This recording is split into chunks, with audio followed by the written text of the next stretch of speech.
Hello, everyone, and welcome back to my channel, Beacon News with Earth Song. I am Kelly Robertson.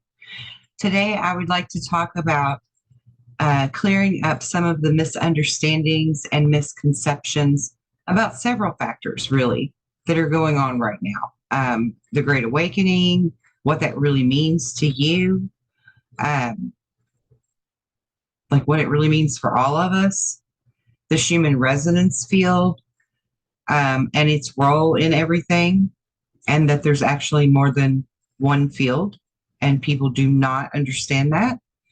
The evidence of Nemesis, our dwarf star that's in our solar system, and the cyclical events on Earth and within our solar system that are currently taking place and about to take place. What those events mean for us right now and what we can do for the future events that are coming, who we really are, but we're never allowed to be taught, and taking those first steps in knowing actually how to integrate that into this life. I also want to talk about us being able to change the outcomes, beginning with healing ourselves from emotional traumas or low self-esteem, negative talk to ourselves. Because if you truly understood who you are, there would be no need for that any further. And you wouldn't have to practice not speaking kindly to yourself because you would know that you're an amazing being. That simple. I mean, it would be a no-brainer that you're going to think better of yourself and give yourself permission to do that if you truly understood who you are, and what you really can do. So the steps to integrating that into your daily life is to heal and release all of these bad feelings and this negative self-talk that we do to ourselves because of who our societies have taught us to think that we are, downplaying the truth.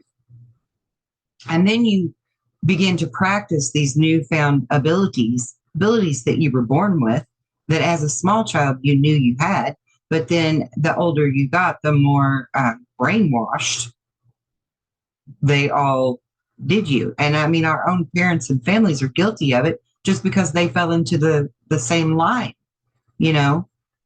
It's not their fault. We can't be upset with anybody, but we have to accept the facts in order to correct it and take the proper measures moving forward. And that's what this Great Awakening is all about.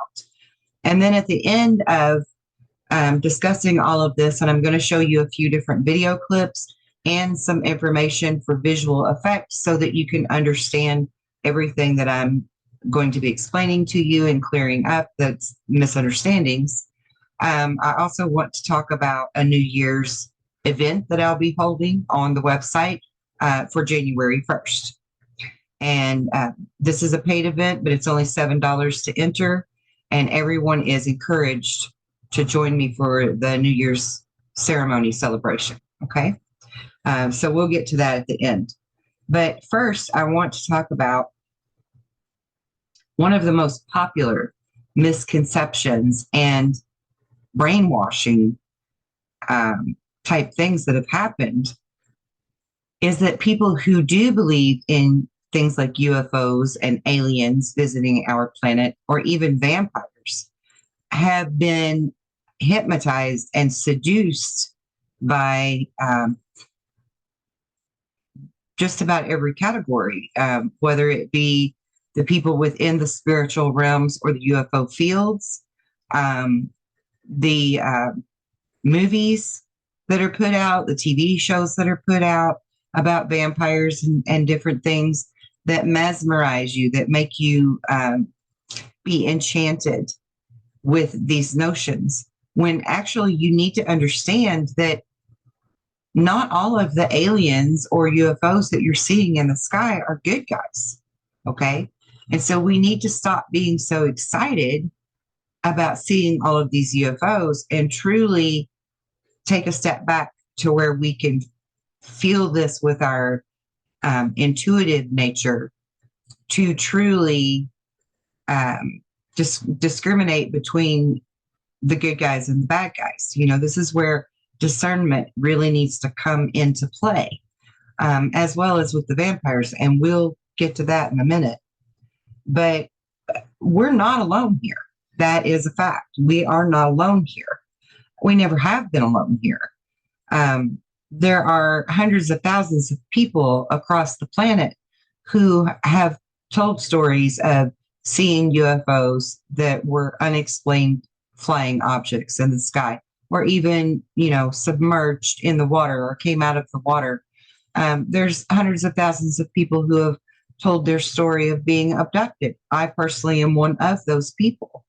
My entire life, I have been abducted periodically, mostly by good aliens, but not always. And the encounters that I've had with the bad guy aliens were very, very unpleasant events. And they are our adversary, which I'm also going to cover in just a moment. Let me just look over my notes so I don't miss anything. So, okay, I personally have had UFO abduction experiences. I've also been affiliated with MUFON, the Mutual UFO Network, for 12 years. I was affiliated with them. And then for 8 years in the spiritual communities following that,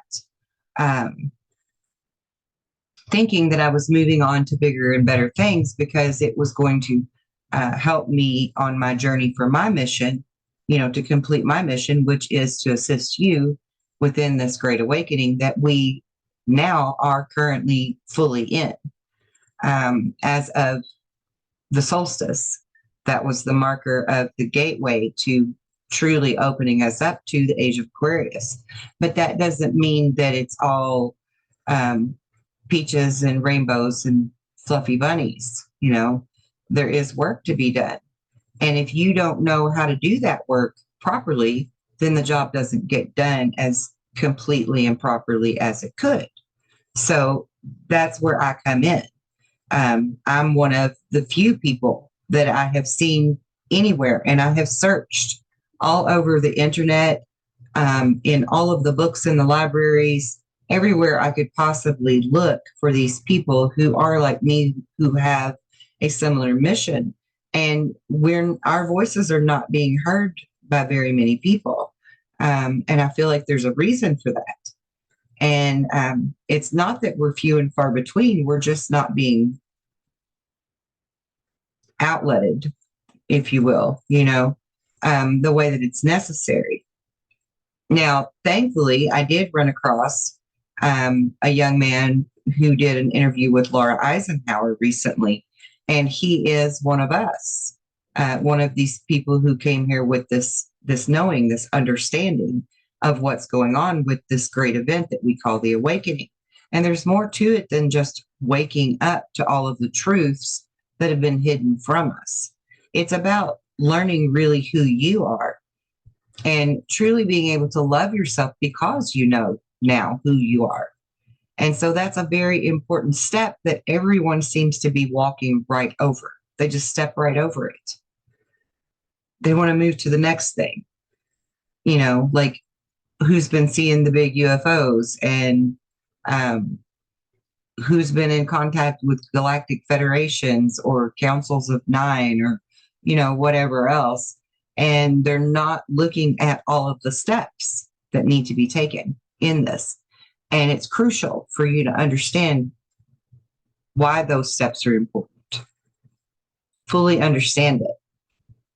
So I know for a fact that UFOs exist. I know for a fact that aliens exist. I personally have seen 13 different kinds of craft throughout my lifetime, and I am currently 50 years old. I know for a fact that the NSA has a list of 56 known alien species. And then along with that, there are more species that are called subspecies of each of those 56 categories that they have itemized. They also have friend, foe, or neutral next to each one of them and the constellation or whatever, star system they come from or dimension sometimes. And vampires are on that list, by the way, as well as draconians, also known as the dragons. So again, another thing where you've been seduced by the notion of dragons, right? I'm not saying all dragons are bad, but there are several kinds of dragons. And you need to understand that just as much as you need to understand that there's more than one Schumann resonance field. Okay? So we're going to go through a few things because I want you to really understand these things clearly. And I can see from listening to other people who are putting information out there, either they're only giving you a piece of the puzzle and not the whole picture, or they're getting it half right.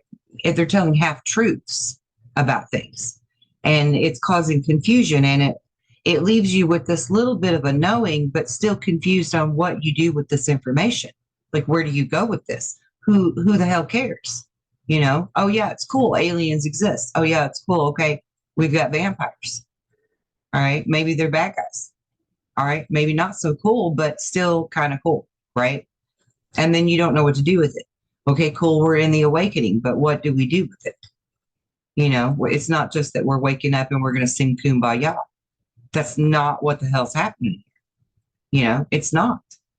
So we need to get into the roots of all of this stuff and understand it fully so that you can actually use it to your benefit and to the entire world's benefit. Okay? That's why it matters, because it matters to the whole world. All right? And it is cyclical, and we're going to get into that. Let me just look over my notes real fast and make sure I didn't miss anything before we move on. Okay, so the NSA is not the only place where you can find the information about these different species that do exist and do come to our planet.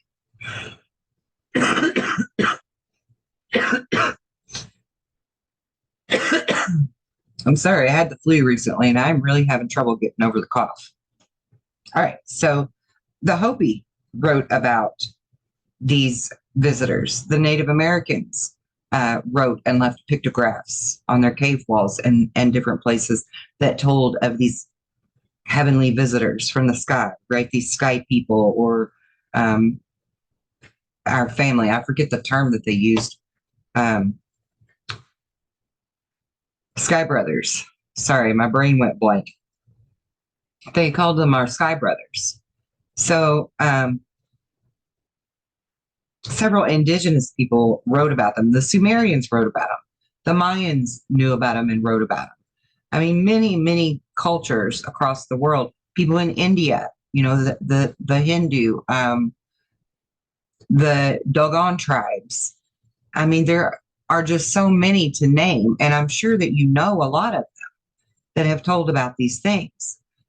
Thoth also wrote in the Emerald Tablets about these other races, and he warned of one in particular that is on the NSA's list, and that's the Draconians.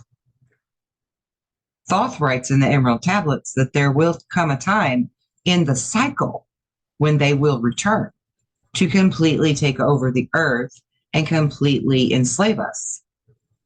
Okay? And then he goes through a few things that we can do or go and find that can help fight against them. But the majority, the bulk of what Thoth taught was you awakening to your fullest potential as a soul, as a being, not just as a human, but as a creation of the one, the source, God. And you are powerful. You are a creator being. This matrix that we live in right now, that we've entrapped ourselves in, that was our doing. We created it. Draconians cannot create. That's our doing through their trickery. They are the devil that you were warned about in the Bible. They are the demons and the jinn and the coyote. They're the tricksters. And they've been here all along, tricking us, manipulating us, bending our free will to do their bidding. And it's time that we undo what they've manipulated us to do. And I can help you to do that. And we're going to begin that with the New Year's ceremony. So moving on, all over the planet, people have foretold in one way or another of not only the existence of these alien visitors, but also of cyclical events that occur on this planet from outer planetary sources. Now, I just mentioned that Thoth had wrote that the Draconians would return during a certain cycle. That certain cycle is this event that we are beginning to enter into now. So we need to understand the cycles of our planet, the cycles of our solar system, its place within the cosmos, and our relation to the planet, and why all of this matters to us as humans on this planet with these changes that will occur.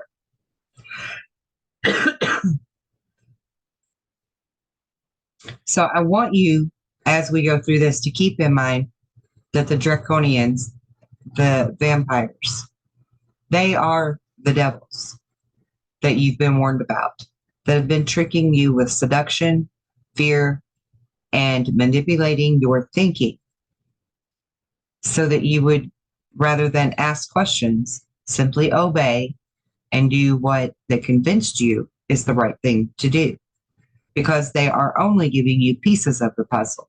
An ounce of truth is all they have to give you in order for it to not be against the laws, the universal laws. I'm so sorry.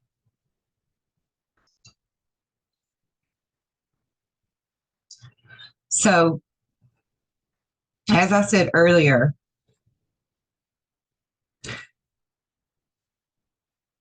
I've been a part of MUFON. I've been a part of the UFO field. I've been a part of the spiritual field for 20 years total between the two. And I have noticed drastically, extremely, that on every level of a spiritual community or a UFO community, there are infiltrators, flat out liars, and manipulators. The bulk of them, actually, are these labels. And I'm not doing this to try to call people out.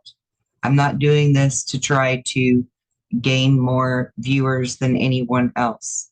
I am doing this to try to help you save yourself from all of this deception.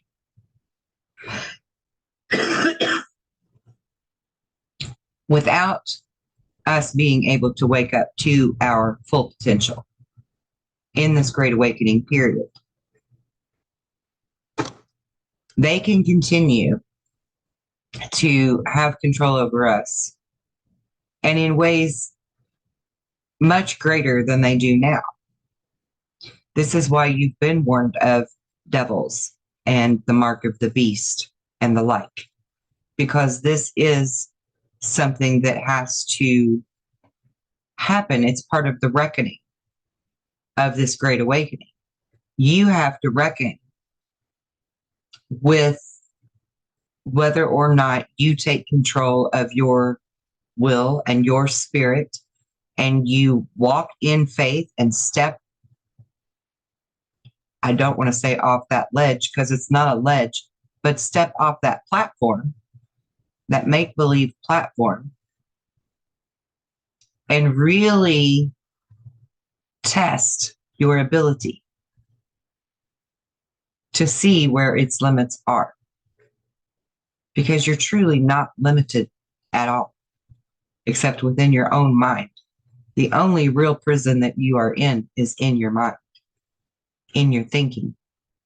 And if you could let go of that baby, you can rule the world in beautiful ways, really beautiful ways. And I want to help teach you that. They are vehemently trying to shut down people like me from telling you these truths because they're still looking for ways to stop this great awakening from happening the way that God plans for it to happen this time.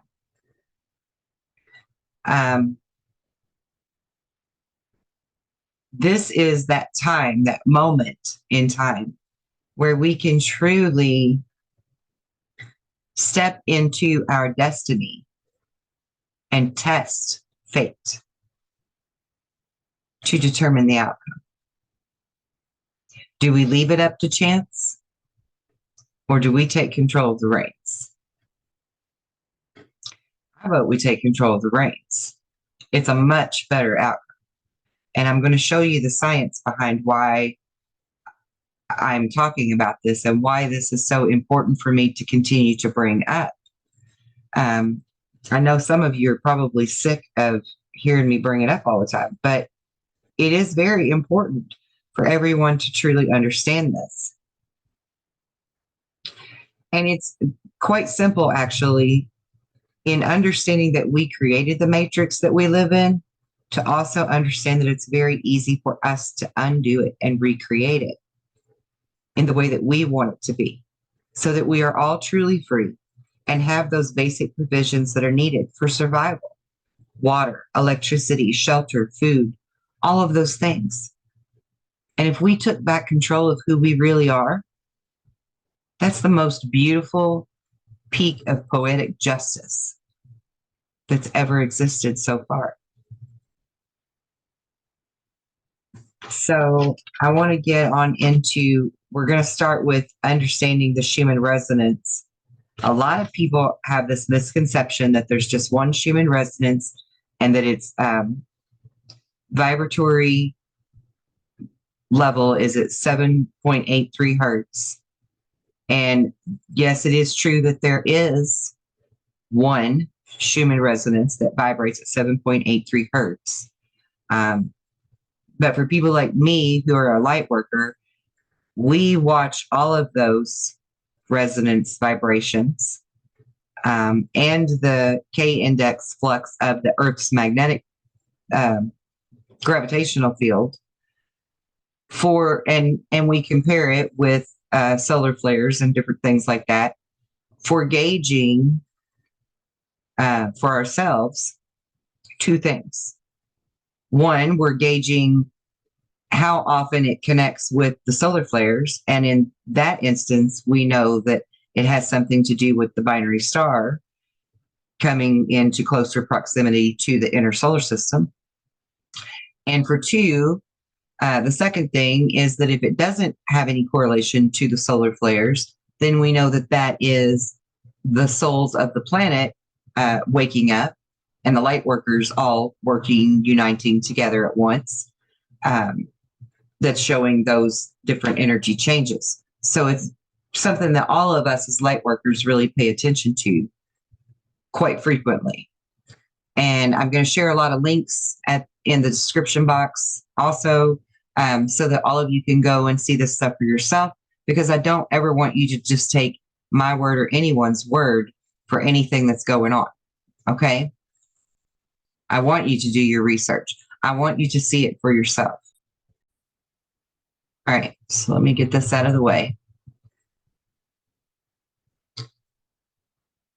So real quick, I just want to play through a little bit of this where, I mean, this is, military and different things that have caught some of the UFOs on cameras. And just for those naysayers, that may be viewing, I'm sure that the majority of you are fully aware that UFOs exist and are coming to our planet. You're just not necessarily fully aware that some of them are bad guys. Over the years, there have been countless UFO sightings. Eyewitnesses swear that they saw something that wasn't from this world, technology much superior than anything we can possibly think of. Even the United States Navy released 3 such footages in 2020, claiming that these objects defy our understanding of aerodynamics and applied science. In fact, former US President Barack Obama touched on the subject on the Late Late Show with James Corden, where he confirmed that there are UFO sightings that the government can't explain. He said, "What is true, and I'm actually being serious here, is that there's footage and records of objects in the skies that we don't know exactly what they are." But what is the one thing all the UFO footages have in common? Go on, make a guess. Water bodies. That's right. Almost all the UFO sightings happen somewhere close to a water body, where the UFO is seen to disappear into. In one of our previous videos, we had explained that if these UFOs actually belong to aliens, then water might be the only common thing between us and them, and hence, water makes the perfect hideout if someone was trying to not display their presence. That is because we have only explored 5% of our oceans. We know more about the Martian surface than we know about our aqua. And this footage that we are going to show you will blow your mind. Because not only is this the strangest UFO captured till date, but it also shows the unidentified object split into 2, in real time, as they were getting recorded. How could something fly in the air at massive speeds, zip through the ocean, and split into 2? Welcome to Lab 360, it's time to explore. It was August of 2013. The location? Aguadilla, Puerto Rico. The U.S. Customs and Border Patrol took off for a routine mission. Shortly afterwards, they saw a strange light coming towards them. Taken off guard, the pilot immediately turns on the thermal imaging camera. The $1 million camera mounted on the plane immediately picked up the culprit. A metallic sphere, chafing the air, as it moves at an incredible speed. Then, as if the plot playing itself a cliché, the object headed over to the ocean. Let's zoom in, and get a clear understanding of what's going on in here. We can see here that the object splashes down, and disappears under the water for a split second. And then, something bizarre happens. The object reemerges, but it's split into 2. Let's watch it in slow motion. We're showing 2 good shoots in the air here from Munster. Roger that, I see the, I got the splash, one splash. After staying in the air for some time, the object suddenly disappeared, never to be spotted again. When experts reviewed the footage, they found out that the thermal signatures of the object doesn't match with anything that we know of. Balloons, birds, drones, or even a man-made aircraft was ruled out, due to the object's strange characteristics.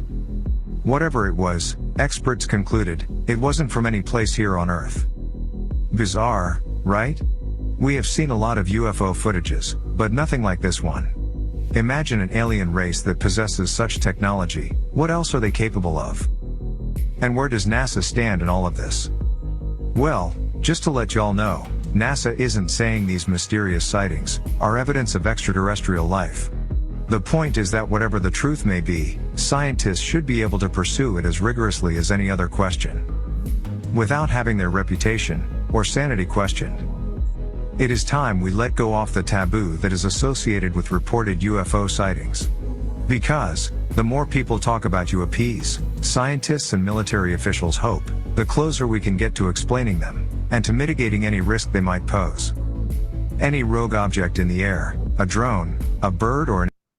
Okay, so UAPs are the new term that they're using for UFOs, for anybody that's not familiar with that.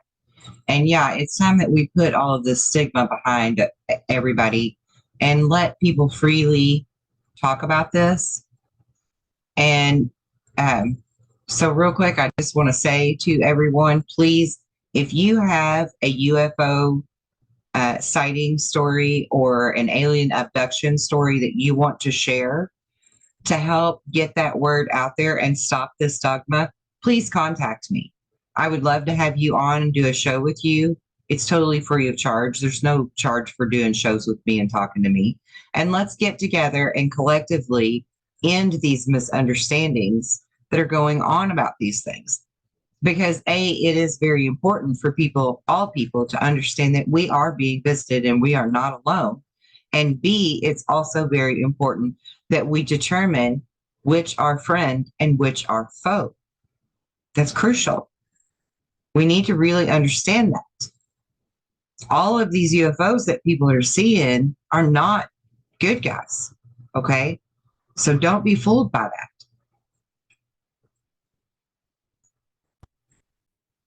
Now, the Schumann resonance. What is the Schumann resonance, first of all? Well, in 1952, a German physicist named Winfried Otto Schumann predicted this frequency through mathematics. He discovered that there is a core extremely low frequency, or ELF level, that surrounds our planet, and it comes from the after effects of the lightning activity around our planet. He discovered that the space that forms between the Earth's surface and the conductive ionosphere functions as a waveguide for the frequencies that are generated. And this low frequency was measured with a baseline at 7.83. This was the first string, if you will, that they discovered. This frequency was then named the Schumann resonance. So the Schumann resonance is a measurable low frequency that basically gets triggered by lightning activities around the planet and the bouncing of discharges between the Earth's surface and the ionosphere. The ones that are further out are actually affected by space weather, and you're going to learn that in a moment as well.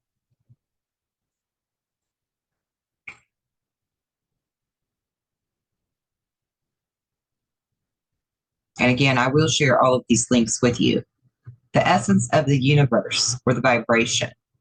Physicist Albert Einstein once famously said that everything in life is vibration. And this sounds confusing. Schools and universities have taught us that every physical object is made of atoms, which would have nothing to do with vibrations, or so we would think. And even if you zoom in on atoms, you see protons, electrons, and neutrons. A bit further, and you meet the quarks. That's where our current scientific understanding had ended until recently. I don't know when this was actually published, but I know that people like Nassim Haramein and Michio Kaku have both proven, and others as well, I just don't know their names, have proven that Einstein's theory of relativity was correct and that everything in life is a vibration. So I would encourage you to go and look at those astrophysicists' work on those things, because they are brilliant minds who have been really, they've been the way showers in this area, this field of research. I love the work that they're doing.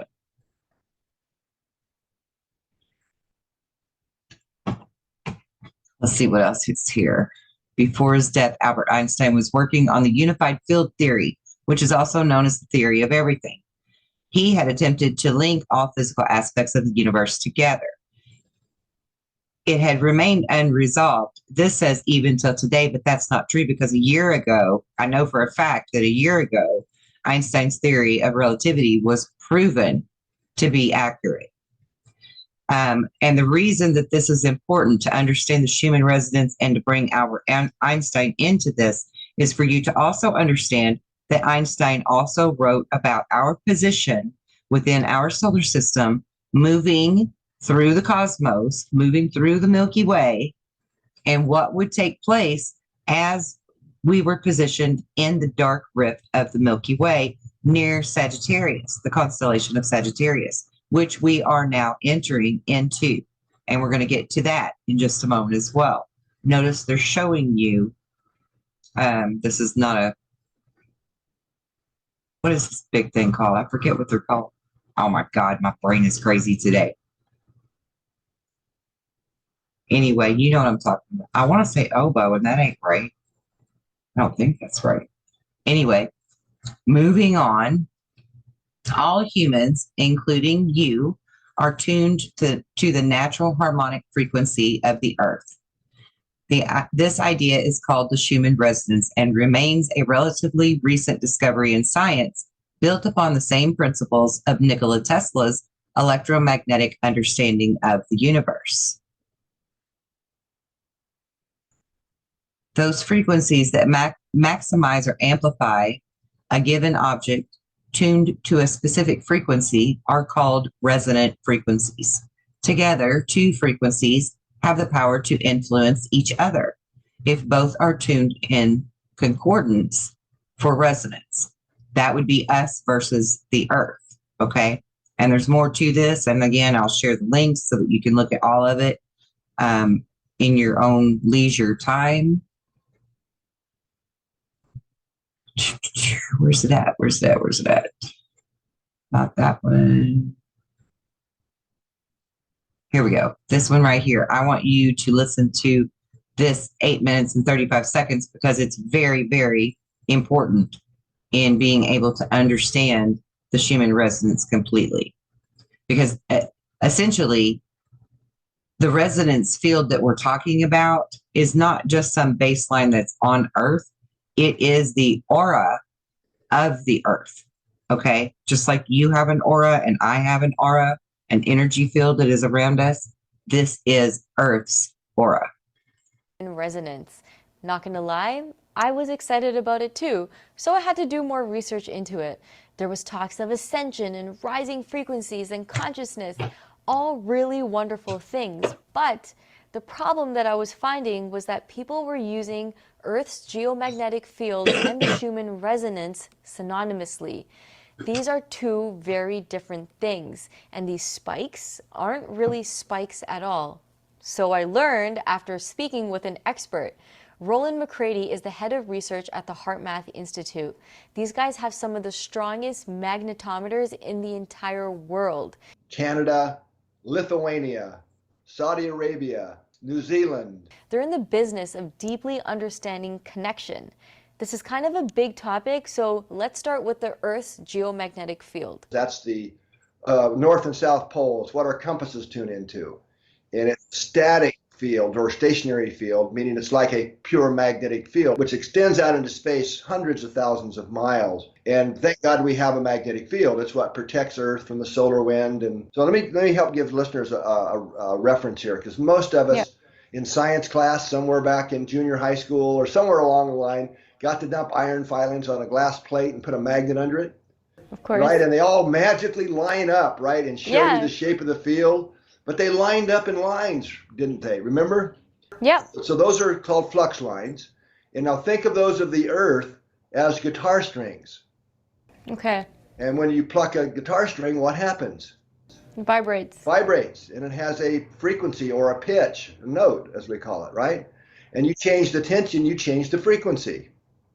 So the strength or the magnetic, we'll call it amplitude of these field line resonances is many, many times greater in amplitude than Schumann resonances. So these are magnetic waves that are basically trapped between the surface of the Earth and the bottom of the ionosphere. When magnetic waves get generated that fit the geometry of the cavity, and this is because these lower frequency magnetic waves bounce off the bottom of the ionosphere. So they don't just radiate out, they get trapped and they have to kind of fit the right wavelength around the Earth, the geometry of the Earth. And if they do, they're what are called Schumann resonances. However, what most people don't realize, and where a lot of this misunderstanding happens every couple of years actually on the internet, people go crazy and make all these assumptions, is there's actually 8 Schumann frequencies, right? It always has been. And like I say, we measure them 24/7 all around the world, and I can assure you they are exactly the same as they were when they were first measured in 1959 and 1960. So why do you think people confuse the two so much? Well, most people don't even know about field line resonances. True. Yeah. Well, we have to be careful now, because when we say see a spike, I've got to put my science hat on a little bit here, because otherwise we're going to confuse people. A spike in what?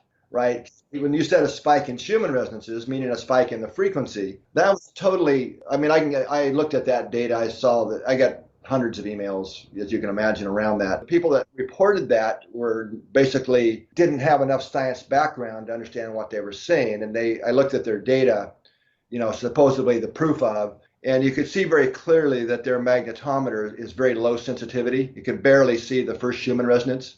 And then there was some activity that kicked up the resonances, which can happen temporarily, through a magnetic storm and things. I'm not saying it's all exactly 7.83 hertz all the time. You know, if you have a magnetic. Right. Now, see, this is where he's getting into some misinformation in his stuff, but he does have a piece of the truth. Again, the heart math place that Greg Braden and the likes are attached to, I'm not necessarily a fan of, because they're not telling you the whole truth. They are telling you the truth about there are 8 Schumann resonances, but he keeps trying to imply that these spikes don't happen, and these spikes do happen, as well as drops in it when our shields are flexing. And this is the reason that the light workers are paying attention to this particular energy, because with the binary star coming into our inner solar system, it is going to cause gravitational fluxes in our field, or our shield of the Earth, which is also known as Earth's aura. Okay? So I hope you're keeping up with me on that, because when the pole shift happens, we will have a flat line of Earth's shields. Okay? Our shields will be down, just like they would talk about on Star Trek, except this is not science fiction. This is science fact. Our shields will go down, and our north and south magnetic field will recalibrate and power back up and go back to flatline a few times before it completely recalibrates itself and finds its new north and south. Okay? So we need to understand those things in order to understand why all of this is relevant and important to us. That's not what I wanted. This is the one we're going to be going to next. Okay, so I wanted to get that out of the way, and hopefully I didn't confuse you further, and you understand a little better now about the connection between us and the fields around us that make up the shields of our Earth, or the aura of our Earth, because we do vibrate symbiotically with one another. And that's a give and a take. Okay, keep that in mind as well. We powerfully can affect those shields ourselves. So if we have bad guys that are manipulating us and our creative abilities, then they can also manipulate us to be the ones to bring the shields down if we're not careful. So there can be a catch-22 in this, and that's why it's so important for me to make sure that this is clear to you, just exactly what is going on and how we can control it with using our discernment and using our intuition, and then using our God-given abilities to do something about it. Because we can keep our shields up, we can keep planetary, outer planetary objects from affecting our planet as severely as they could, with us just giving it into fate and see what happens. Roll the dice on the odds of probability. Do we get out alive or not? And really understand how this is all connected to us and why it should matter to every one of us. This isn't fairy tale crap. This isn't like woo-woo shit. This isn't some kind of new religion. It's not new age. I'm talking about scientific facts. Okay? Scientific facts. We're in a binary star system, and this matters. This matters to all of us. And we are leveling up or waking up, or however you want to look at it, ascending. But if we don't understand what that means, then we're not going to really be able to help the outcome of the knowledge of this binary system that we're in. Really, it's more than a binary, but that's the one we need to be concerned with, is the binary, the dwarf star, because the other two aren't affecting us at this time and won't affect us in this lifetime. But this event that's coming up, this micronova that our sun, our main star, will do because of the proximity of the dwarf star, is Nemesis. It is Nibiru. It is Planet X. And I'm going to show you more evidence, more scientific facts of the existence of this celestial body and its mini solar system that is coming nearer to us now and is even visible in sometimes the daytime sky and also sometimes the nighttime sky near the moon. Many people are capturing this on film and video at this time. I'm not showing you any of that. I'm going to show you things from scientists and such. But first, I want to talk about the plasma because we're talking about Earth's aura and Earth's shields going down. And things that I watch for as a light worker are the different changes, not only within our weather patterns and our Earth changes, such as earthquakes and volcanoes, but I also pay attention to the plasma in the sky that is visible with our naked eye.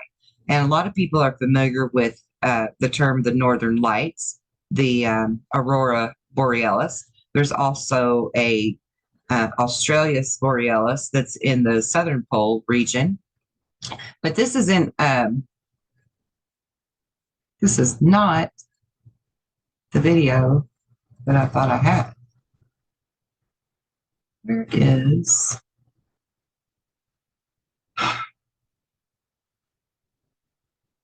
this one? This one right here is the one I want you to see. This is in Iceland. This was filmed this winter, just like a month ago. Yeah, a month ago. We are watching this plasma in Iceland. You can see it's over the city. It's Perlin, Iceland. Look at this big plasma web right here. It's pretty wild. This is the host city right here. You see the webcam right there, you all. This is wild. I don't think we've ever been to Iceland to see the plasma webs, but this is like a massive one. It's situated over the city in Iceland. And I do have a big plasma list on this YouTube channel to where we document plasma. And we haven't documented it in a long time.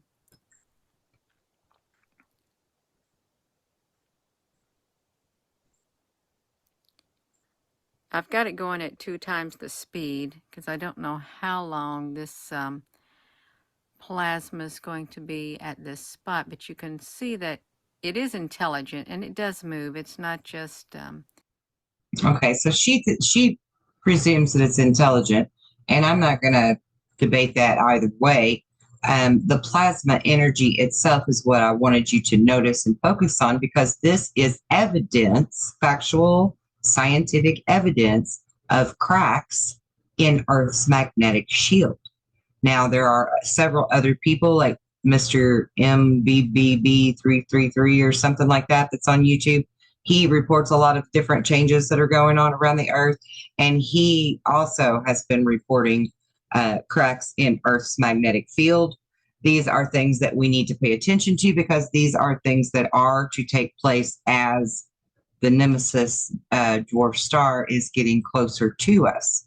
These are all things that the ancients have wrote about and warned us about. The Hopi wrote about it and called it the blue star and the red star Kachinas. You can look that up and research that if you want. The Mayans wrote about it. The Sumerians wrote about it. Many indigenous tribes all around the planet have written about it and tried to warn us. And it's important that we understand that this science is there for us to visually see and understand currently happening in our world, okay? In and around our world. Real quick, I wanted to make a comment here. It's really a quote that space is not empty. It's actually dark matter, and it is part of the unified field. This again goes back to that plasma type energies because that is in our dark matter. The theory never found evidence of this dark matter because scientists had wrote consciousness out of the equation until now. John Wheeler, who passed away in 2008, says that we are not observers, but participants in this unified field. He was Einstein's partner, and him and Einstein both agreed that the unified field was very real. Now, it's important to understand this because it's important for you to realize that your consciousness, your thought, your ability to create is involved in all of this unified field. Okay. And so the level of focus is dependent upon the outcome of any given situation. Now, let me just say that again. The level of focus is dependent upon the outcome of any given situation. So if enough of us are focusing on just whether or not the shields are going down around our planet, we could, in effect, cause the shields to go down because that's what we're focusing on. But if we're focusing on all of the facts at once for a tool in discernment to know for sure that, yes, this dwarf star is there and its solar system that's coming with it, comets included, much like Oumuamua, which wasn't a comet, but a scout, but it came from that solar system. And understand all of these things and how they are actually interwoven together, then you can really see where you can do something to make a difference. Now, there are people that would argue that we could blame CERN for a lot of these different things that are going on around the planet. And I think actually that they would prefer that you do that. That's what people that are truthers would call a false flag or a smokescreen or a magic trick. So let's think about that. Now, I want to move on to the cyclical changes.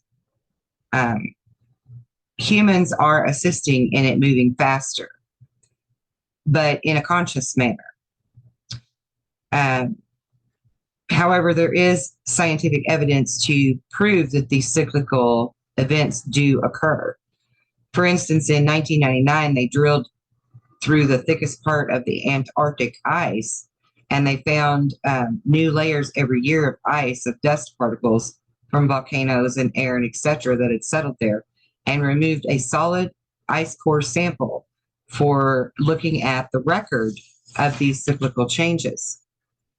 So we already knew, let me end my share screen here.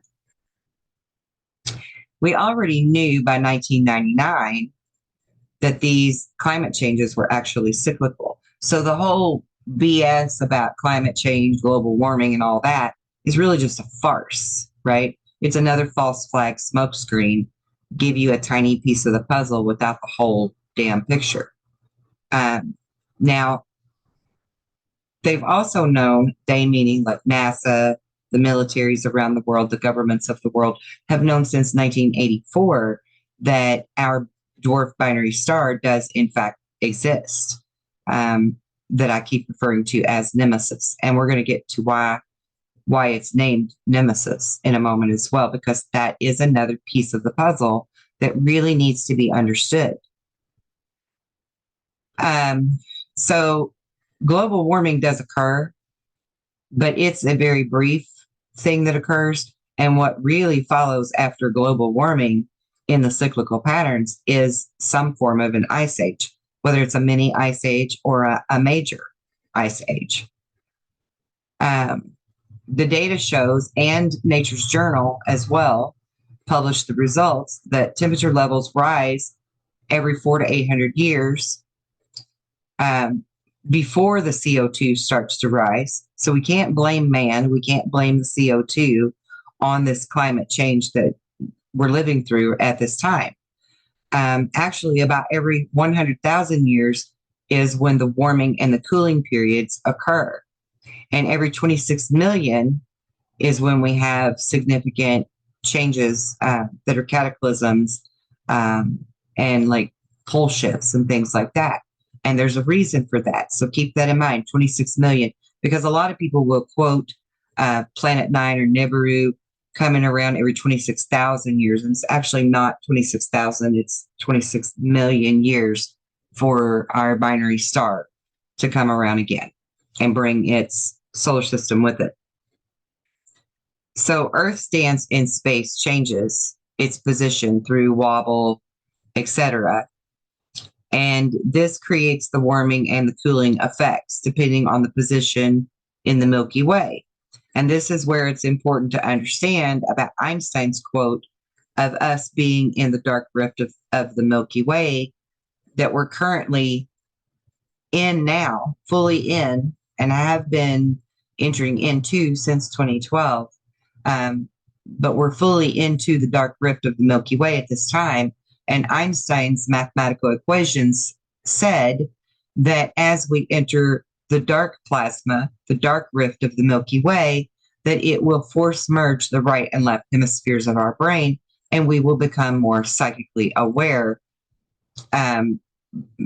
become more aware of our psychic abilities. It will merge the intuitive and the logical back together again to where we automatically will know that we're all psychically gifted. But if you don't know what to do with that, then you don't know how to help any of these other cyclical events that are also occurring simultaneously. And I hope you're keeping up with me and understanding this. So global warming is intense, but it's brief. And what comes after is the real problem. The next part that comes is the cooling cycle. Now, a lot of people have quoted 3 days of darkness, 9 days of darkness, things like that. But it's really going to be more like 3 years of darkness or 7 years of darkness. If in fact we don't know how to utilize our manifesting abilities, at least to some potential. It doesn't have to be at its fullest.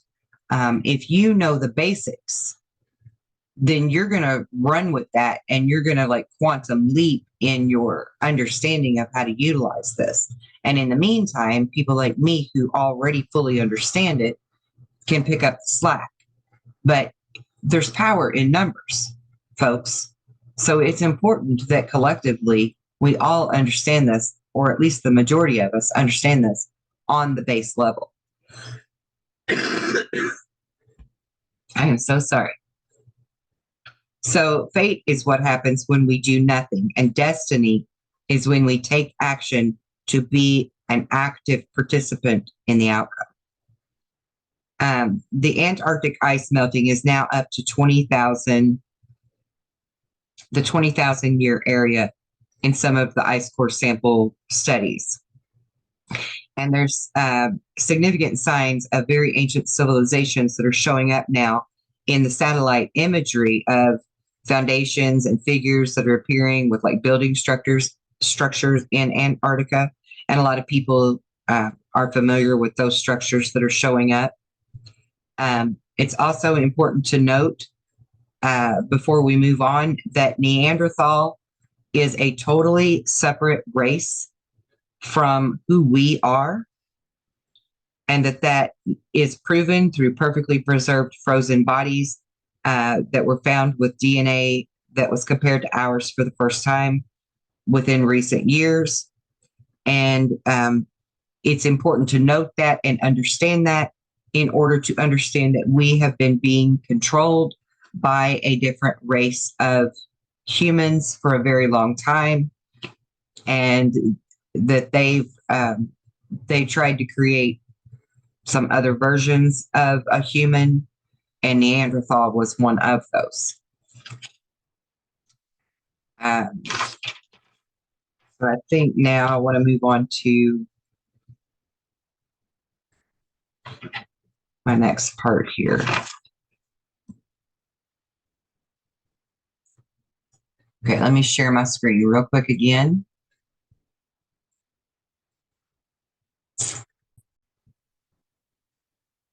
I know this is running kind of long, but I really want you all to totally understand where we're coming from with all of this.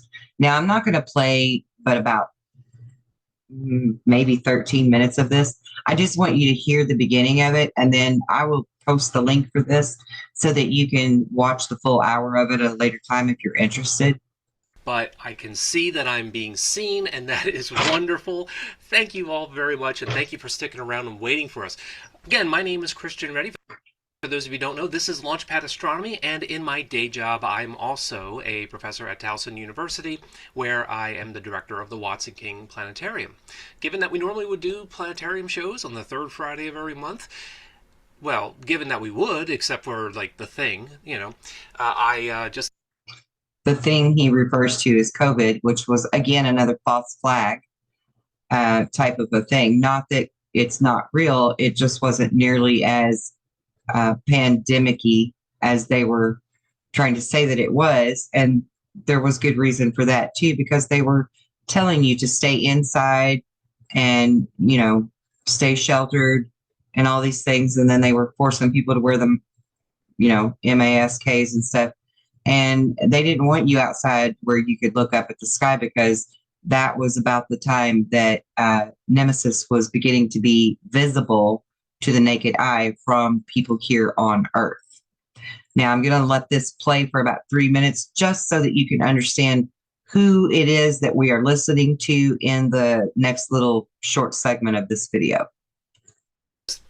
Thought we could do these online. And when we do planetarium shows online, it's kind of hard to do planetarium shows per se. And since we are running just a few minutes late, I thought I would just jump right on in to our topic this evening.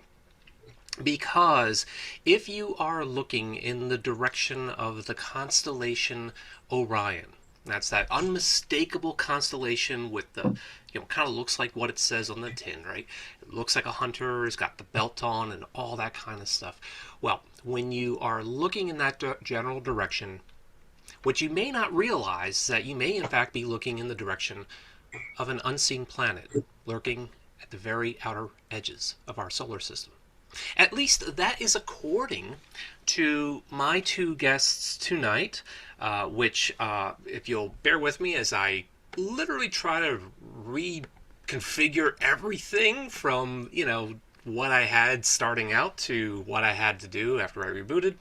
But my guests tonight are Dr. Mike Brown at Caltech University and professor of planetary astronomy, and Konstantin Batygin, a theorist as well as an astrophysicist at Caltech. And by the way, Mike is also the author of How I Killed Pluto and Why It Had It Coming.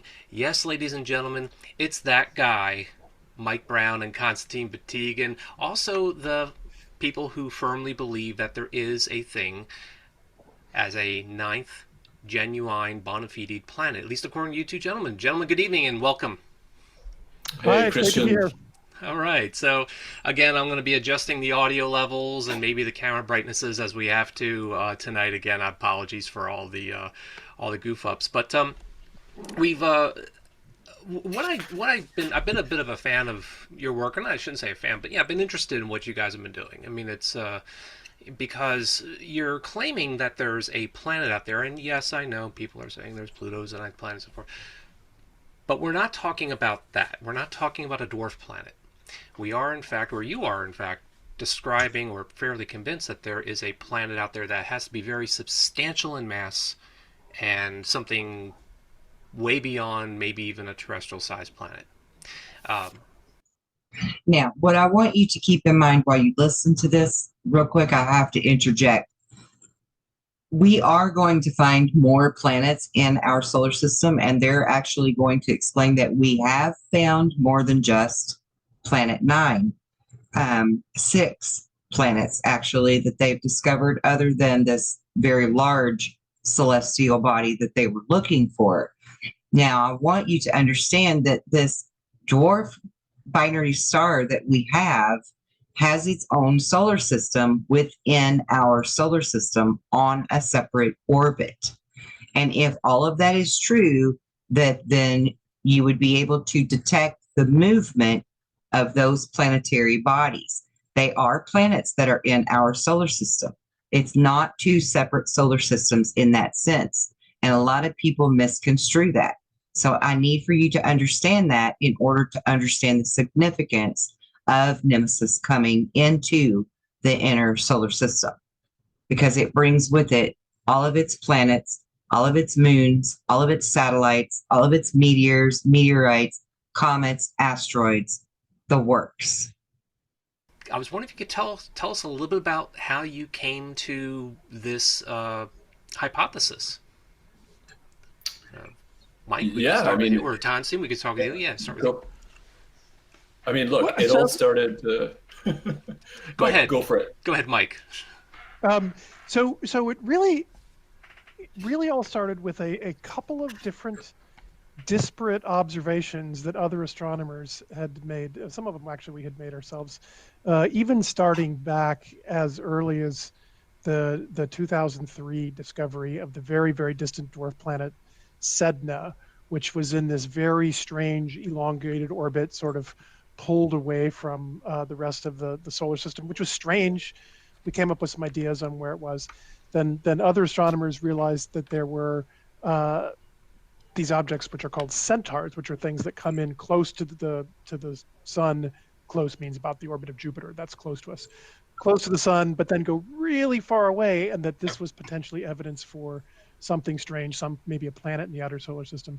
Then some other astronomers realized that there was some weird patterns going on in the outer part of the solar system, and looking at all these things together, Constantine and I realized what finally put all those different pieces into to make them all make sense. We realized what was really going on is that there is a set of very distant Kuiper Belt objects that are all on these elongated orbits going around the sun like this, and they're all kind of fanned off in one direction. And after a lot of time of trying really hard to convince ourselves that it was not because there's a planet out there, because that just seemed dumb. People, everybody knows there's not another planet out past Neptune. But we really came to the conclusion that there really is no other explanation for that behavior that we're seeing in the most distant solar system than a planet maybe 6 times the mass of the Earth. So like the legitimate 5th largest planet of our whole solar system, out at some distance that's like 10 or 20 times the distance of Neptune. So really large, but really, really far away. So when you're saying, okay, so again, there's a few things we probably ought to unpack there really quick. I mean, you gave a great overview there, but obviously the first thing we have to dispel anybody that has, I think you've called it the lunchbox model, right? There's the sun, the planets, and so forth, and it's all right there. The solar system's a lot bigger than we think, right? What we think of as the outer solar system, Jupiter, Saturn, and so forth, that's really more like the middle part of the solar system. Then you've got regions even further beyond. You've got the Kuiper Belt. But you're talking about even beyond the Kuiper Belt, am I correct? You understand? Yeah. So these are objects that are further out than even. Oh, there's Sedna. So here is this was one of the figures we made way back almost 20 years ago when we discovered Sedna, and you can see what's weird about Sedna. Here's the solar system: Jupiter, Saturn. Does my mouse show up on here or not? No, actually, Mike, this is mine. But if you'd like to, we could switch over to yours if you have your slide up. This is fine. But you can see, the giant planets there. You can even see Pluto, just for entertainment, even though it's not a planet. And then you see this the orbit of Sedna on this very elongated orbit, much further out than the planets. And the other objects that we realized were also part of this family of objects are also on orbits very much like that, that have similar, very distant orbits to them. So this is I'm just showing the orbit of Sedna here, and there's more of a zoomed out version of it. And again, this is Neptune's orbit, folks, right here in purple, right? That's what we're talking about. So we're way out there. And by the way, we already have our first super chat. Holy mackerel! I can't believe it. Are there any compelling hypotheses for what's been observed? Well, I think we're about to answer that question if I understand the question correctly. But thank you so much for the super chat. It's very generous. I'm going to try to get to all of your questions tonight as quickly as I can. Again, just kind of doing some of the setup work here, and I'm just really just trying to show the. So this is, I think, an artist's impression of Sedna. Is that correct? Yeah, if you show my slides, you can see. Yeah, let's go back to yours. Yeah, for sure. So let me get to. Okay, there you are, Mike. Oh, and I have to add your again, folks. My apologies. We had that little problem with having to restart everything, and I'm kind of rebuilding it as we go. Are you sharing your screen, Mike? I am. Oh no, I'm not. Look at that. So I was okay. before, and then I wasn't. So let's do that. Oh, and wow, we have another very generous super chat from Nicholas Paulson. Thank you for having Dr. B on. He's a cool guy. I've learned a ton from him watching his lectures. Yeah, me too. You know what? He's got a fantastic free course on solar system science. We should be plugging that as well. All right, so I see your. I do believe I see your slides. I'm going to go ahead and. Oh my goodness, there we go. We have your name screen. Okay, great. So you're up. Okay, you are up and running, Mike. Okay, so you can see this tiny little circle right there. That's the orbit of Neptune. And that's the tiny circle that's in the center, barely discernible amid the glow, right, of the sun. Sedna is this one right here in slightly different color purple.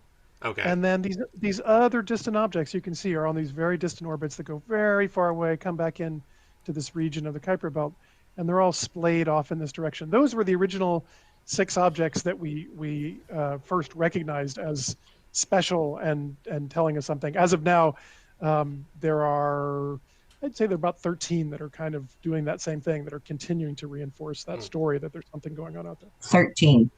So you said these are just the original.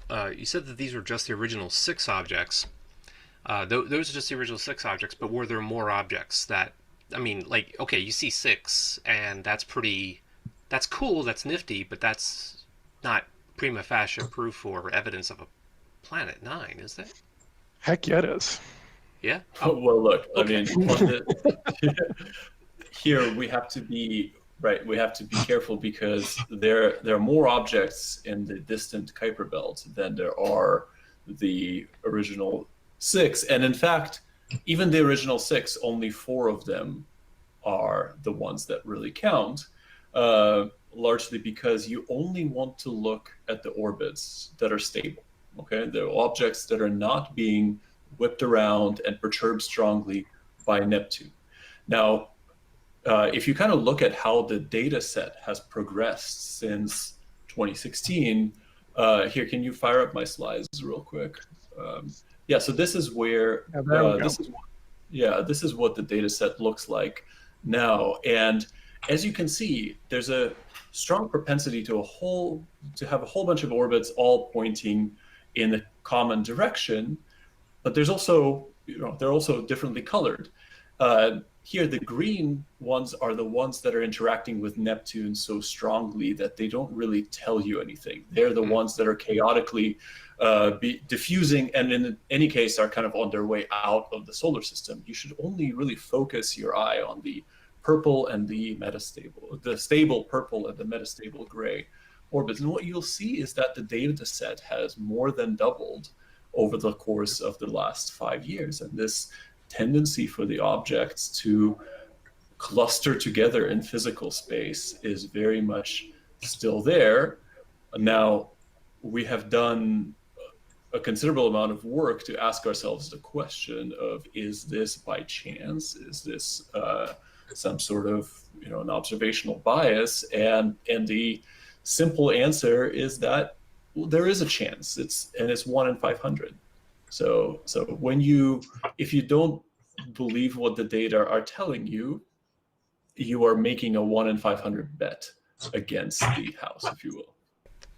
How do you determine that it's one chance in 500 that is just a purely chance alignment? Like, where I mean, clearly that's not a number you're pulling out there. That's no. So look, this is actually work that Mike led. So I think Mike should explain this particular thing. It was a substantial body of work. So the hard part is you could imagine if for some dumb reason astronomers only looked at the sky in one direction, then all the objects you would find would be in that direction, and nothing would be meaningful in that sense.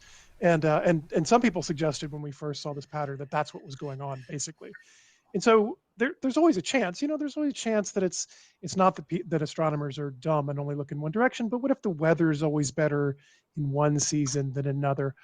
It's also not really true because these observations have taken place all around the world, so it's a little bit hard to make those arguments. Nonetheless, it's an important argument to rule out. So we actually went through very exhaustive analysis of the discovery of every single body in the Kuiper Belt and understood which direction people were looking when they found it, how bright it was, what it tells us about the circumstances, and how that influenced the other discoveries out there.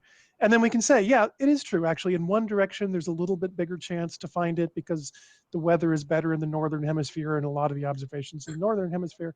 And so we can take that into account and ask ourselves the question with understanding all of those, what we call them observational biases, understanding all those observational biases, what's the chance that we would get a clustering as strong as the clustering is that we see today?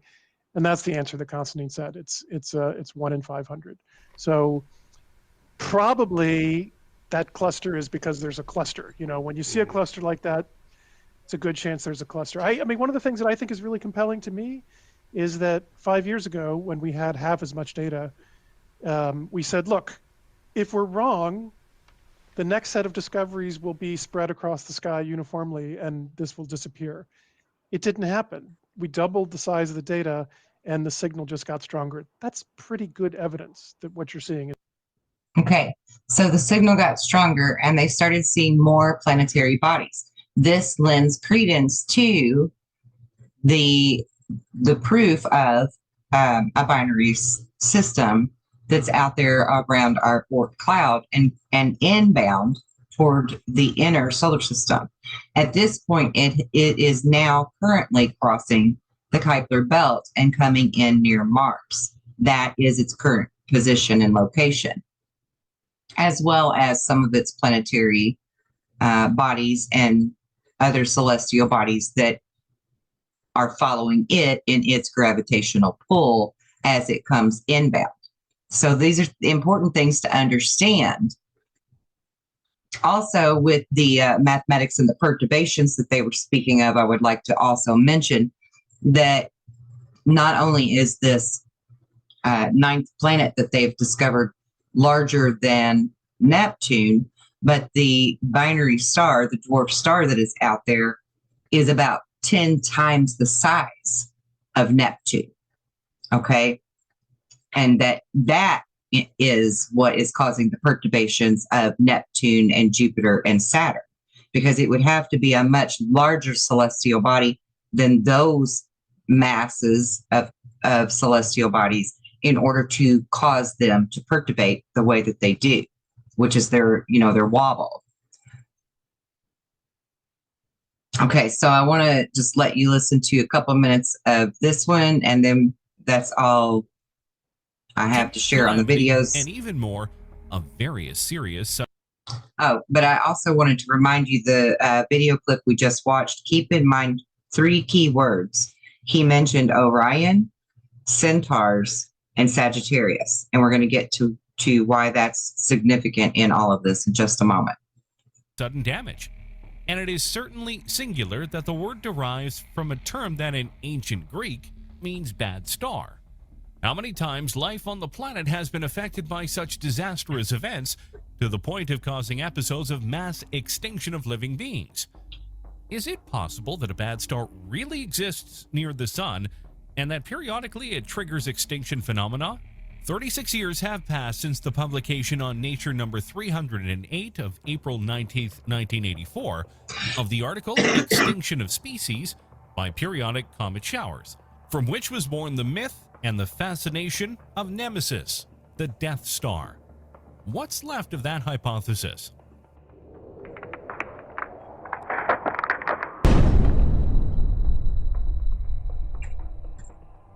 Full of twists and turns, interminable as a soap opera, exciting more than a detective story. It is the story of biological mass extinctions, including the famous disappearance of dinosaurs at the end of the Cretaceous period, and the consequent search for what may have caused them. No doubt about the actual perpetrator, who's been spotted, but who's behind this? As already mentioned, the various events that characterize the story that we are about to tell you are not very different from those of a real detective story. We will use this analogy to outline the sequence of events. Everything begins with the discovery of a corpse, the extinction of the dinosaurs, which occurred 66 million years ago.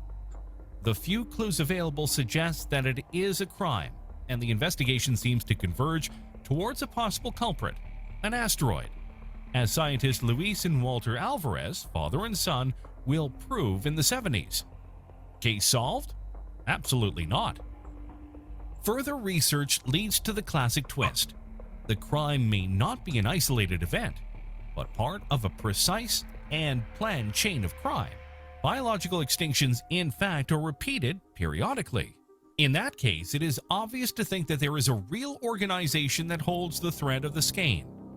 In that case, it would not be enough to look for the material executors, be they asteroids or comets, but it would be necessary to arrive up to the principals, and here the investigations become really difficult.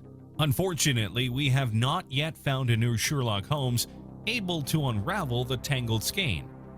We have to be content with the hypotheses that are still far from defining a completely logical and unassailable picture.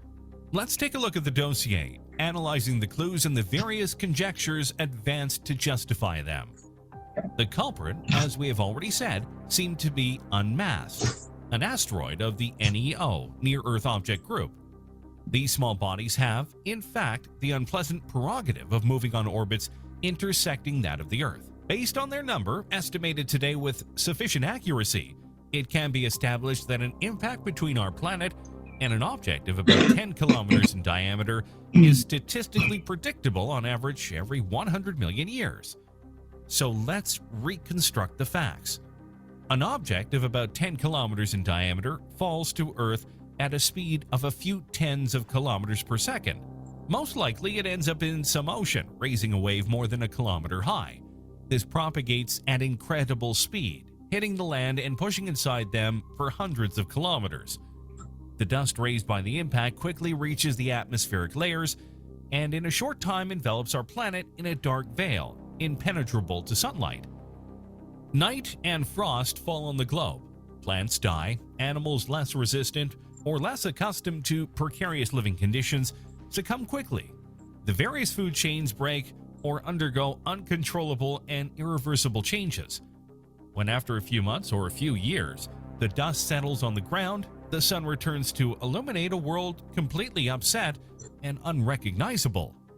The crime of 66 million years ago has thus been solved, but much work remains to be done. The Cretaceous extinction, in fact, was certainly not the only one. There were others, and this has been known since the 19th century. The first to hypothesize it very vaguely was in 1825, the French biologist Georges Cuvier. Then, with the process of geology, a more and more accurate dating of the rocks was achieved, and the extinction episodes started to find a more and more precise collocation in the past. The chronology of the Earth's history became a refined science. The geological eras were defined, and several guide fossils, typical of certain periods, were identified. The use of radiometric methods, more and more sophisticated, has then allowed geologists to establish very precise absolute ages, with uncertainties not exceeding 1 million years for the most remote ages. But if the intuition on the plurality of extinctions dates back 2 centuries ago, the hypothesis that the events have occurred with some regularity dates back to 1984, when 2 paleontologists at the University of Chicago, David Raup and Jack Sepkoski, published a paper claiming to have identified a statistical periodicity in the mass extinctions occurred during the last 250 million years, with an average time interval between extinction events estimated at 26 million years. Although Raup and Sepkoski could not identify the causes of this presumed periodicity, their idea was that it could be a non-terrestrial connection. One of the first criticisms of this hypothesis was about the alleged periodicity. Was it real, or could it be a mathematical trick? Moreover, why some extinctions were clear and others just mentioned. To this objection, the authors replied that the environmental conditions could be different from one cycle to another. In other words, when the conditions were already of biological stress, the trigger inflicted greater damage to the biosphere. Conversely, when conditions were favorable, the damage was less. Not being known any biological mechanism capable of occurring with a periodicity of 26 million years was therefore logical, especially after the conclusions reached by Alvarez that the origin should be sought outside the Earth's ecosystem, in the solar system, or even in interstellar space. In conclusion, it seemed that every 26 million years, something caused a drastic reduction of living species. The crime perpetrated against dinosaurs was no longer to be considered an isolated case, but was repeated with rigorous punctuality, as if it were a part of a criminal plan coldly premeditated. Despite the skepticism raised by several parties, the scientific community had now moved, and other works followed to address a mystery that was becoming more and more tangled. The asteroid hypothesized by Alvarez was the perfect culprit for the isolated event, but it could no longer be. So now, in light of the new investigations, it was now necessary to hypothesize the existence of a real criminal conspiracy, coordinated and managed at a higher level. Be sure to join the Insane Curiosity channel. Click on the bell. You will help us to make products in the Earth's orbit have all the credentials to cause unpleasant encounters with our planet. There is nothing physically plausible that conditions their visit to specific periods and can give periodicity to their appointments with the Earth. It is necessary to find elsewhere the material executors of the crimes highlighted by Raub and Sepkoski, to look for an area where potential criminals are much more numerous and where external causes can more easily influence their actions. This zone is easily identifiable at the boundaries of our solar system. It is the so-called Oort cloud, a giant sphere of matter composed of billions of comets that gravitate lazily around a distant sun, perpetually waiting for an external event. Even a very small magnitude can drastically change their existence. All it takes is a very small perturbation, and our small and cold ice and dust cluster starts an exciting journey towards the inside of the system, crossing at crazy speed the orbits of the big planets, and sometimes going as far as to touch the huge star that occupies its center. As in an dirty snowball, our comet is about to become perhaps the most striking celestial phenomenon we know, deploying for hundreds of millions of kilometers, their tail and focusing on themselves the attention and sometimes the fear of the men who follow the way on the celestial vault. These apparitions are entirely random and unpredictable events, unless the celestial object is captured and placed in a more restricted orbit, and then periodically recurs to earthly vision, such as the famous case of Halley's Comet. Beautiful apparitions, fleeting, but certainly not dangerous to those which we are accustomed. But what if something with cynical regularity snatched not sporadically, but at constant intervals, an enormous number of comets from their lazy and distant wanderings, and sent them towards the inner planets? Let's imagine that a certain cause, still to be defined, is able to change course to something like about 1 billion comets. Well, there would be no hope. Our Earth and the other major bodies of the solar system would surely be invested by at least some of these objects, can cause effects quite similar to those discussed earlier about the impact with an asteroid of a few kilometers in diameter. And that is how someone started to ask a question. What if the Sun is not a single star, but a binary star? What if our star was accompanied in its galactic path by a star of small mass placed on a very eccentric orbit? It would be enough that it has an average distance of 88,000 astronomical units and an eccentricity equal to 0.7, which would bring it up to 150,000 AU distant from us in the point of maximum distance, equal to 2.4 light years. So the orbital period of this phantom companion of the Sun would be about 26 million years. During the phase of approach to the Sun, the invisible companion would go to only 26,000 AU, well inside the cometary cloud of Oort, estimated to extend between 10,000 and 40,000 AU. like the entry of a fox in a henhouse during this close passage that would be repeated precisely every 26 million years or so. Our star would create panic, tearing a considerable number of comets for gravitational effect and conveying them to the inner areas of the solar system. The hypothesis about the stellar companion of the Sun was suggested in 1984 by Richard Muller, astrophysicist at UC Berkeley, in an article published in the journal Nature. Funny that, in a completely independent way, the existence of a companion star of the Sun was proposed by two other American astronomers, Andrew Jackson and Daniel Whitmire, in the same issue of the magazine. The hypothesis was very suggestive, as well as revolutionary, but the problems to be solved were gigantic. What should or could be the mass of this star? It was estimated that it could be between 5 and 12 hundredths of the solar mass. In other words, it would be part of that category of extremely small stars called red dwarfs, if not even that of a brown dwarf, even smaller and darker. The phantom star should have a large parallax given its anomalous proximity, and that should make it fairly easy to identify. It would not have, however, an equally remarkable motion because near the aphelion, where it should be at this time, its movement would be extremely slow.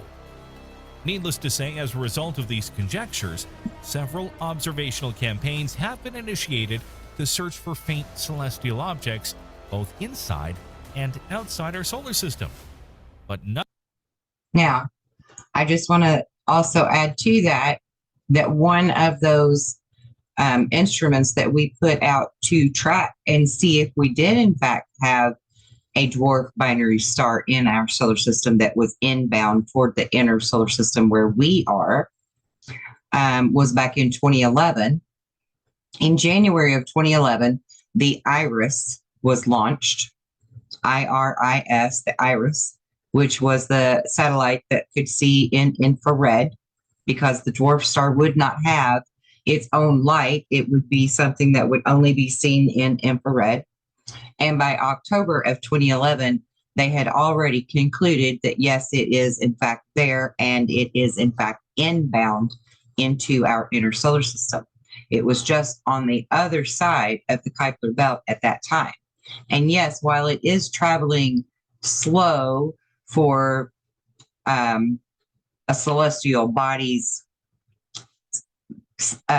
speed, the closer it gets to our sun in the inner solar system, the quicker it will draw near to us. And then as it gets in very close proximity to the sun, the magnetic pull of the sun will slingshot it around the sun from its southern hemisphere around the top of it and back down the other side like a slingshot or a boomerang, and send it back whizzing past us as it goes into the outer solar system toward the Oort cloud once again. Now, this is what our ancient peoples had been trying to tell us all along.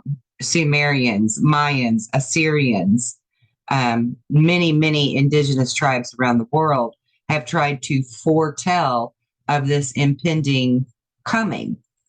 Now, we've also been told a story of a second coming of Christ.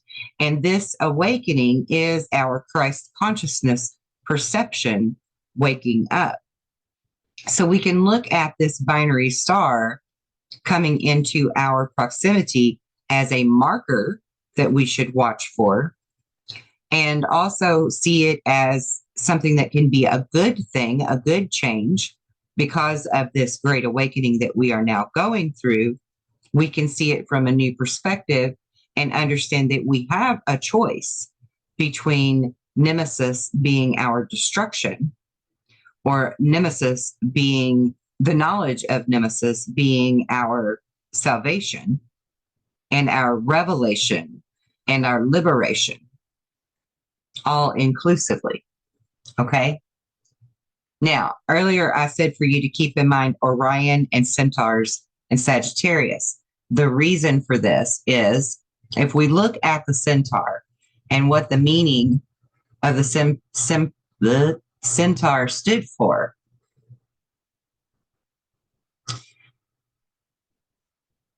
course, we all know that it's half human and half horse. We all know this about it. But the cultures of origin are all the way back to Greece and Mesopotamia. And if you look closely here, it says ancestry of the species would be King Ixion of the Lapis, an ancient tribe of Thessaly, the father, and a cloud that was called Nephel, the mother.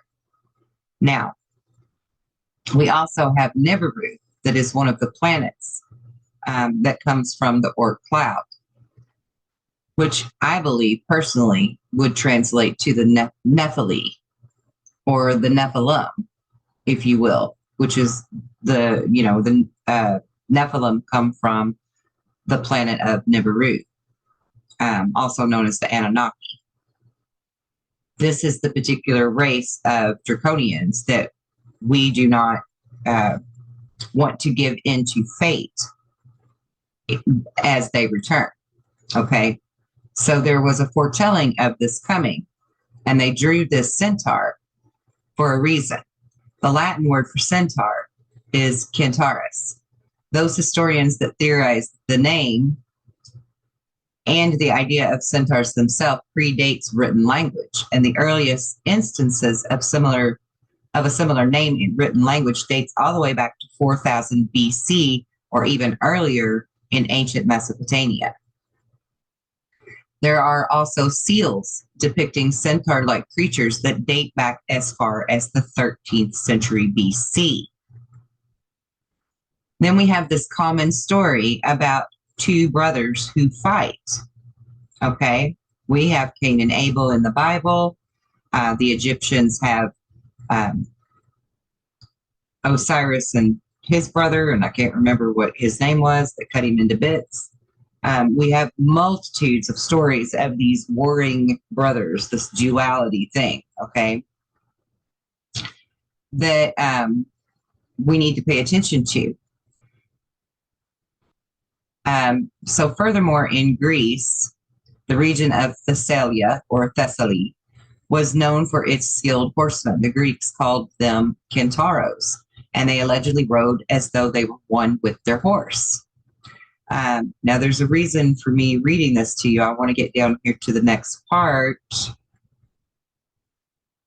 Okay, so this would include the region of modern-day Syria, Iraq, Kuwait, and Turkey. That was part of the roots of ancient Mesopotamia. The Assyrians had a seal that dated back to the 13th century BC, which depicts a human with wings, the body of a horse, and the tail of a scorpion. I mean, clearly they are trying to tell you something that you're going to see in the sky coming toward you. And the beauty of this is, if you're looking at all of the facts, the constellation of Sagittarius is what?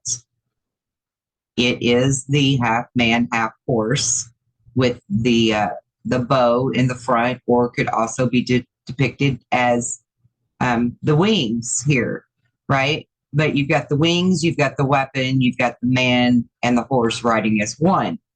The Hopi tell of the blue star Kachina and the red star Kachina as a bright blue ball of light with wings and a bright red ball of light with wings, as they are incoming into our inner solar system and creating havoc. We are now currently in the dark rift of the Milky Way with our position of Earth and where it is in the Milky Way galaxy.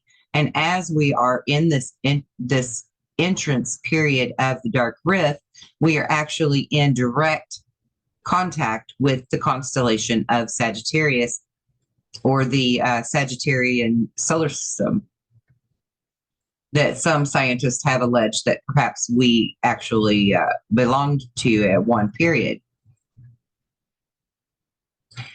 Now, if you look at the next two things, this is the next two important things I want you to understand, and then we're just about finished up here. Get rid of this.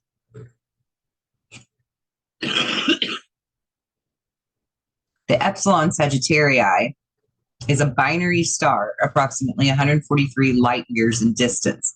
It is a blue class B giant with an apparent magnitude of 1.79 and a luminosity 375 times that of the sun.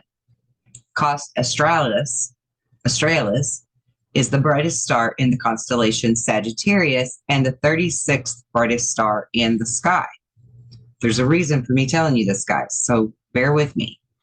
The next one is Nunki, Sigma Sagittarii, the second brightest star in the constellation Sagittarius. It is a hydrogen-fusing dwarf star that belongs to the spectral type B2.5V. It has an apparent magnitude of 2.1. The star has a luminosity 3,300 times that of the sun and about 7 solar masses. It has a very fast rotation as well. Now, if the ancient people whose dialect and ways of interpreting and telling a story are completely different from ours, and all of them were sky watchers, very aware of the astrology and the astronomy of the skies, right? They're going to leave a story behind to tell you of a planetary body or a binary star that will be coming when we see certain markers. And they're telling you about this binary star, dwarf star, that comes from the constellation of Sagittarius, or so they thought in those days, or that we will see when we are in direct alignment with the constellation of Sagittarius. And we already use the term centaur in our astrological conversations and descriptions of other celestial bodies that are in our Oort cloud's orbit. Okay, so there's a reason for all of this. These are pieces of the puzzle that make a whole picture if you put them all together.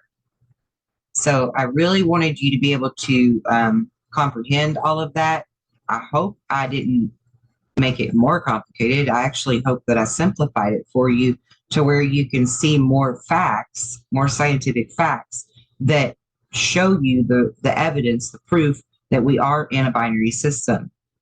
We are collectively going through an awakening, and there really is something that we can do about all of this that's happening. All of this is taking place on our planetary levels of celestial bodies that are incoming, as well as on our earthly level of the things that are transpiring in the 3D.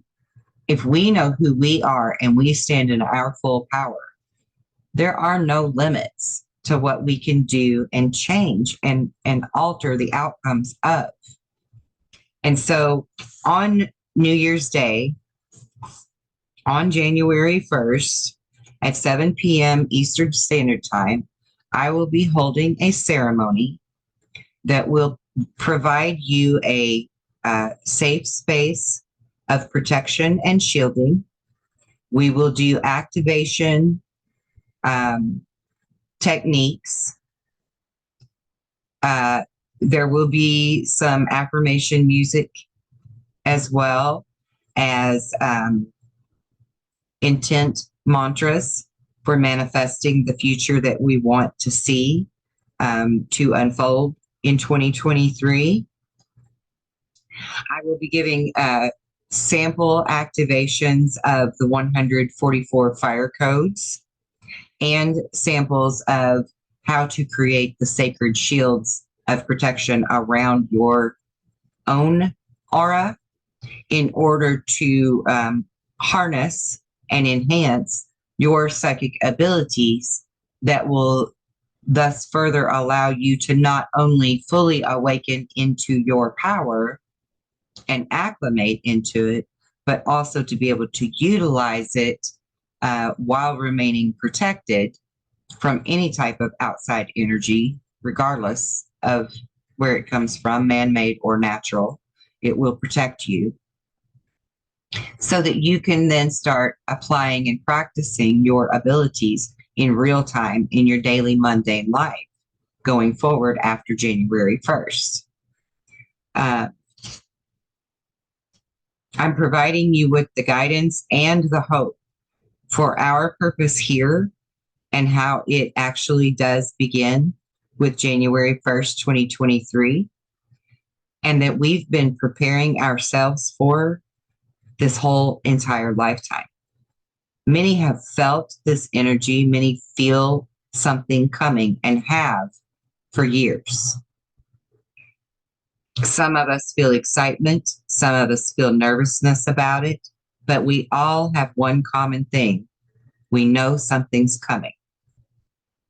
I want to give you the tools to not only know what is coming and who you are, but what we can really do about it collectively. We are who we've been waiting for, guys. We really are. And so now learning to stand in your full potential and your full power from a higher perspective and acting accordingly for the world, for the collective, in each of our unique roles will further end and close out the karmic cycles of the dragons for the year 2022 and prior to, and bring forth true Christ consciousness of co-creator beings collectively that we have always been meant to be. I recommend that anyone who joined the ceremony be in a quiet space where you can be uninterrupted and have your complete focus on the ceremony, whether you are participating or merely enjoying the energy of it and the activations as I go through the motions is up to you. There will be question and answers periodically throughout the ceremony. And I lost my train of thought.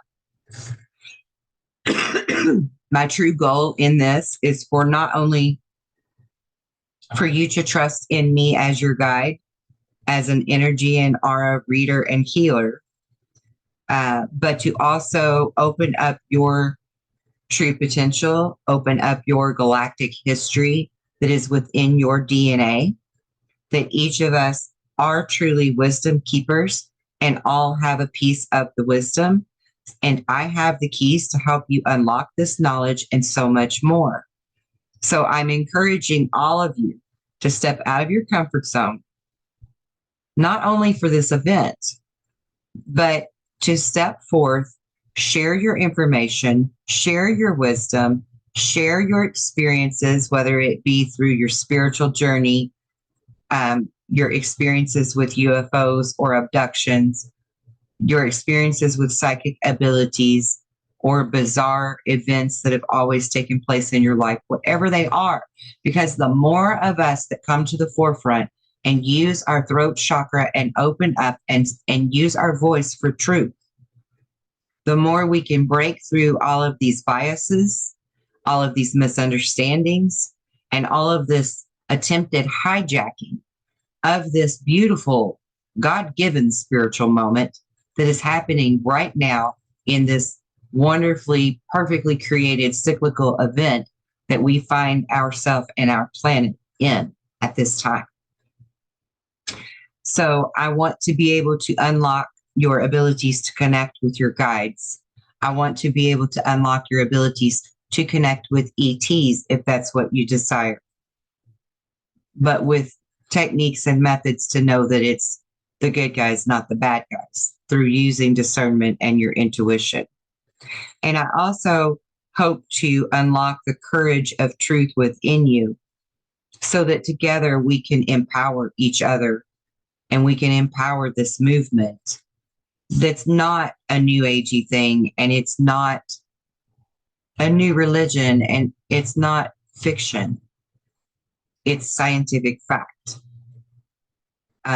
Even in the healing abilities that I know we have the potential of utilizing within us, I have demonstrated and others have demonstrated that those are scientifically very real, very tangible things that all of us can do on one level or another. We can all do them.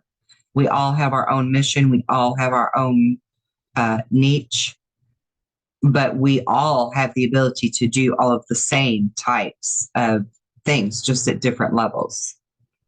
And together we can recreate our world, our beautiful, beautiful world, into what we know that it was always meant to be.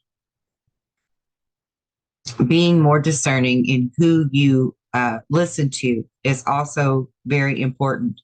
Connect with your higher self, your guides, galactic family, God, whoever you communicate with, to know who is truly hijacking our spiritual movement and who is truly trying to usher in the truth of the Great Awakening, the real meat and potatoes of it. And this event that I've created for New Year's Day is providing you that safe platform to open up and connect with me and my energy, and to know that I am someone who is safe for you to share your experiences and your wisdom with, if you so choose moving forward to be one of the brave ones to step out. And so then with that being said, I'm also providing you a platform of my YouTube channel to where you can freely speak, maybe for the first time in your whole life, in this lifetime, without the feeling of persecution, for your wisdom and your medicine that you have to share with the world. And all of us on some level who have awakened greatly, exponentially in the past couple of years or 10 years or whatever, we all know that feeling of persecution. We all know that feeling of being mocked or being put down or shut down or even, imprisoned in some way, shape, or form for trying to speak our truths and get them out there to the world, being labeled in different negative terms. So I want to provide you a safe platform to come and speak, but I also want to make you feel safe within yourself to do that speaking. And so that is the purpose of the New Year's event in part. And then in the other part is to simply do the activation for the Earth grid that I planned on doing for New Year's, and just allow you to be included in it and kind of see more of what I do as a light worker, and hopefully encourage you to want to take part and do the same or something similar, because we can all actively, from our own chairs, couches, bed, or office space, or even in your car, as long as you're not driving, just, don't lose your focus on your driving. But we can all actively participate in the shielding and the charging more energy into the planet and into the collective consciousness and things like that. Just 5 seconds a day of thinking about it is great. It's a huge thing if you can just take out 5 seconds here and there. So I hope this wasn't too terribly long that I lost a lot of viewers. And I hope it wasn't a boring video. I actually really, truly do hope that I've helped to enlighten you in several areas. And I encourage you to reach out to me. I will provide a link. Actually, let me just show you real fast my website to sign up for the event. Just go to the website, which I will leave a link for that too, as always.